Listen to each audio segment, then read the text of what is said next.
മണലൂർ നിയോജക മണ്ഡലം നിയുക്ത എംഎൽഎ പ്രൊഫസർ സി രവീന്ദ്രനാഥ് തെരഞ്ഞെടുപ്പ് വിജയത്തിൽ നന്ദി പറഞ്ഞ പാടൂർക്കടവ് ചായക്കൂട്ടത്തിൽ മുൻമന്ത്രിയും മണലൂരിന്റെ നിയുക്ത എംഎൽഎയുമായ പ്രൊഫസർ രവീന്ദ്രനാഥ് ഇലക്ഷൻ പ്രചരണ കാലത്ത് പാടൂർക്കടവ് ചായക്കൂട്ടത്തിലെത്തി കലാകാരന്മാർക്കൊപ്പം പാട്ടുപാടിയിരുന്നു. ഇത് സാമൂഹിക മാധ്യമങ്ങളിൽ വൈറലായി വാർത്താ പ്രാധാന്യം നേടിയിരുന്നു. മനോഹരമായ ഗാനം ആലപിക്കുകയും ഗ്രാമീണ സങ്കല്പങ്ങൾ നഷ്ടപ്പെട്ടുകൊണ്ടിരിക്കുന്ന കാലഘട്ടത്തിൽ ഒരു ഗ്രാമീണ കൂട്ടായ്മ ലോകത്തിനെ തന്നെ മാതൃകയാക്കുകയാണെന്നും ജാതി ഭേദമന്യേ ഇത്തരത്തിലുള്ള കൂട്ടായ്മകൾ നാടിന്റെ ആവശ്യമാണെന്നും അദ്ദേഹം കൂട്ടിച്ചേർത്തു. മണ്ഡലത്തിൽ ജനോപകാരമായ വികസന പ്രവർത്തനങ്ങൾ പ്രാവർത്തികമാക്കാൻ ശ്രമിക്കുമെന്ന് അദ്ദേഹം ഉറപ്പു നൽകി. കൂട്ടായ്മ അംഗങ്ങളുടെ ആദരവ് ഏറ്റുവാങ്ങിയും മനോഹരമായ ഗാനങ്ങൾ ആസ്വദിച്ചും അംഗങ്ങൾക്കൊപ്പം സെൽഫി എടുത്ത ശേഷമാണ് നിയുക്ത എംഎൽഎ മടങ്ങിയത്.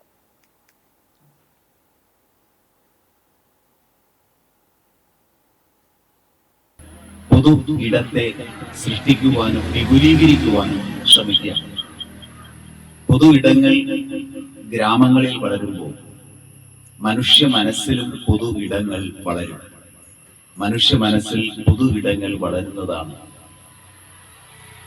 മാനവിക സംസ്കാരത്തിന്റെ അടിത്തറ. അതുകൊണ്ട് തന്നെ മാനവികതയുടെ ജ്വലനം സൃഷ്ടിക്കുവാനുള്ള ഒരു ഇടപെടലായി ചായക്കൂട്ടത്തെ ഞാൻ കാണുന്നു. ഇവിടെ തെരഞ്ഞെടുപ്പ് കാലത്ത് ആദ്യമായി വന്നപ്പോൾ